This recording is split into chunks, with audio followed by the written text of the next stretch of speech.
Shalom, nous allons étudier Daf Tzadik Tet dans Masechet Psachim. Nous reprendrons à la fin du Daf Tzadik Tet Amud Bet Tanour Rabanan. D'abord, on rappelle qu'on avait deux lachot dans la Mishnah. La première, c'était lorsque un groupe de Chamoura avait perdu son Korban Pessah et qu'une des personnes le cherchait et que finalement chacun faisait le Korban Pessah dans son coin. Une des situations, c'était que finalement chacun est fait dans son coin, le groupe dans son coin et le Yachid dans son coin.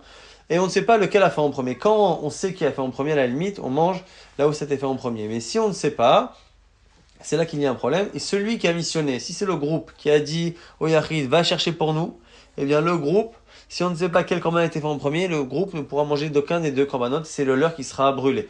Si c'est lui qui leur a dit, je vais, et si j'arrive en retard, faites-le pour moi, à ce moment-là, si on a fait les deux qu'on ne sait pas, c'est là où ce sera lui qui ne mangera pas. Et si les deux ont dit, ça pose un problème. Du coup, la Braïta va reprendre cette idée-là et faire une déduction un peu moussari, comme à la haine.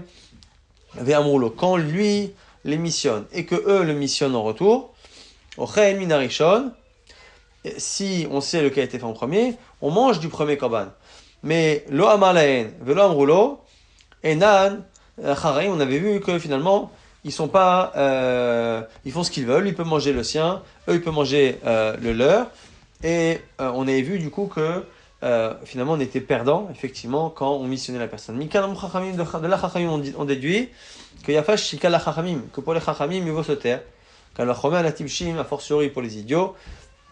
Et ici la Braïta rapporte un verset dans Mishlei Shinemar, Evil Maharish, un simple, un idiot qui se tait, chacham yichashev, passe pour quelqu'un de chacham. C'est vrai que plus on parle, plus on fait perdre de la valeur à sa parole, et donc c'est pour ça que le silence est quasiment toujours mieux que la parole. Maintenant, on a vu dans la suite des cas où il y avait des mélanges dans les Korban Pessah. On avait dit que si dans le Chaborot il y a un mélange, on prend une personne de chaque Chabora, on la met dans l'autre Chabora et on fait un Tnaï. C'est-à-dire que chaque groupe dira, voilà, si le Korban qu'on est en train de manger c'était le nôtre, eh bien, toi qui viens de nous rejoindre, tu sors de ta Chabora et on t'invite. Et si ce Korban-là qu'on mange, c'était finalement le vôtre, eh bien, c'est ta Chabora à toi ici, et tu nous invites et nous on quitte l'autre Chabora. Et on avait dit que quand les deux personnes qui avaient perdu le Korban Pessah étaient seules chacun sur le Korban Pessah, il fallait qu'ils invitent une personne de l'extérieur pour être du coup deux Chaborot de deux, et qu'à chaque fois, elle fasse en sorte que cette personne qu'elle vient d'intégrer aille chez l'autre groupe pour pouvoir faire ce qu'on avait dit précédemment. L'imam Atintin de l'Okar Biuda, l'Agma dit, ça a l'air d'être incompatible avec Rabbi Yehuda. Pourquoi? Il y a une braïta qui dit, si il y a un déséquilibre entre le nombre de personnes et la viande qu'il y a dans le groupe, et ici on fait une dracha, mais l'amène chez Mitmarati et Olchim, qu'on peut enlever, oublivad, chez Echad Mimne Chabura Kayam, à condition qu'il y ait à la base quelqu'un qui soit là de la Chabura, mais d'origine.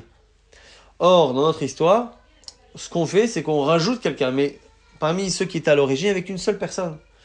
Donc, on est en train de finalement enlever une Chabura, alors qu'à la base, on ne garde pas une personne de la Chabura d'origine. Dit vrai, Rabbi Yehuda, ça c'est Rabbi Yehuda, Rabbi Yossi Omer, ou Bilvash, Shelo Yenichu et Pesach, Kemod Shehu. Rabbi Yossi dit non, c'est pas un problème à partir du moment où le Korban Pesach ne reste pas un seul instant sans avoir de propriétaire.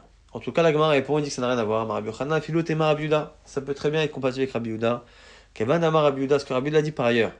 Et Shoratin et Pesach ala Yachid. On peut pas réellement faire la Shrita dans le Korban Pesach pour une seule personne. C'est une Chabura. Donc, Meikara, la Mnuya Charina, Baadekae. C'est-à-dire que dès le départ, quand chacun des deux s'était mis sur le Korban Pesach tout seul, selon Rabbi Yehuda les Shitato, c'était déjà pas possible que ça marche comme ça, c'était déjà prévu qu'il y a un autre. Donc cet autre qui s'est rajouté fait partie finalement de celui qui est là à l'origine. Et il fait vraiment partie de la Chabura. Amar Ravashi, Matnitin, Namidai, on peut même déduire que notre Mishnah est comme Rabbi Yehuda, qu'il faut à chaque fois garder une personne de la Chabura, puisque quand on a parlé de 2 groupes, après on a parlé même de 5 groupes, et de 10 groupes. Et à chaque fois, on imagine que dans ces groupes-là, il y a le même nombre de personnes que le nombre de groupes.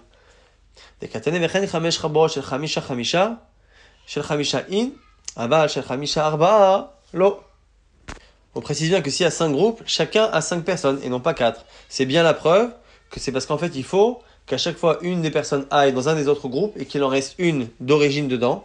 Donc là, Mishum, n'est-ce pas que c'est pour qu'il reste dans chaque groupe une personne d'origine, Shmarmina, voit bien que finalement notre Mishnah, au contraire, elle est même plutôt compatible avec Rabbi Yehuda. Comment ce 10e Perek, Erev Psachim, veille de Pessah, Samour la Mincha, juste avant l'heure de Mincha, lo yochal adam asheter shach.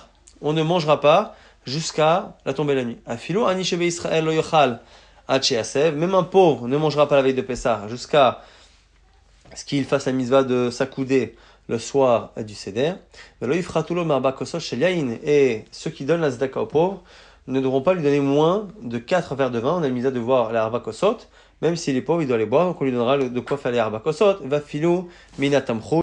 Et même s'il est très très pauvre, au point de prendre la tamcho et la soupe populaire, eh bien, il devra prendre arba kosot, on devra le lui donner.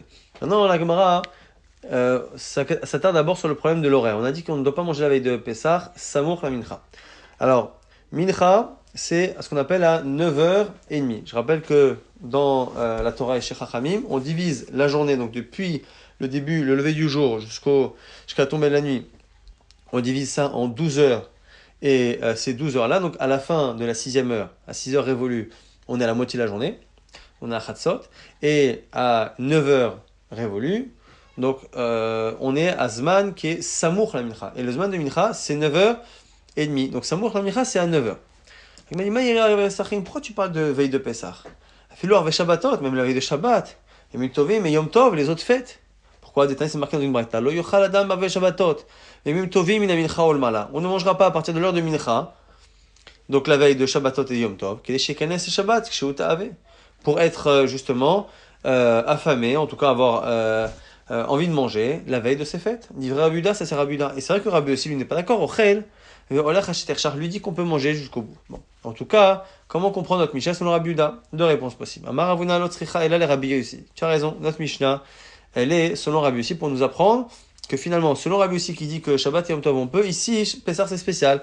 Ochel ve'olech acheter qui lui dit autorise Shabbat et Yom Tov à manger jusqu'à la tombée de la nuit. Anemine be'erev Shabbatot et Yom Tovim, c'est valable que pour les Shabbat Yom Tov, aval beref Pessah, mais on est venu nous apprendre ici que la veille de Pessah, Shum Chiyuva de Matzah, à cause de la mitzvah de Matzah, Modéla il sera d'accord qu'il faut s'arrêter de manger. Rav Papa donne une autre réponse. Afilou et Rabbi Yehuda, même si tu dis que c'est selon Rabbi Yehuda. Atam barve Shabbatot et Yom Tovim, mina mincha ol mala ou de asir. Les veilles de Shabbat et Yom Tov, c'est à partir de l'heure de Mincha, donc 9h30. Samour la Mincha, charré, mais un peu avant, donc à 9h, c'est autorisé. Aval beref Pesach, afilou samour la mincha nami asur. Alors que la veille de Pesach, ce sera interdit même samour la mincha, donc à 9h. L'agma objecte. Ou beref Shabbat, samour la mincha charé. Tu es en train de dire que finalement, les veilles de Shabbat, on a le droit donc un peu avant 9h30 à 9h. Pourtant, il y a une braïta Vatania qui reprend la marloquette Rabbi Yossi Rabbi Yehuda, qui dit lo yochal adam beref Shabbat et Yom Tovim mitesha shaot ul mala. On ne pourra pas manger la veille de Shabbat et Yom Tov à partir de 9h. Donc c'est bien samour la mincha. Pour encore une fois avoir faim en rentrant Shabbat, dit vrai Rabbi Yehuda, et Rabbi aussi les Shitato, Omer, Ochel, Ve'olech, Hacheter Shach. L'agma essaie de réfuter en disant Amar Marzoutra, Marzoutra lui dit Mani Malan de Metartzahi. Qui te dit que cette braïta que tu as rapportée est finalement correcte? Dilma, Meshabash Tahi, peut-être qu'elle est imprécise. Souvent les braïtot, si elles n'ont pas été incluses dans la Mishnah, c'est que parfois elles sont un peu moins sûres. Peut-être que finalement celui qui a enseigné cette braïta n'a pas fait attention entre 9h et 9h30, mais en réalité c'est 9h30.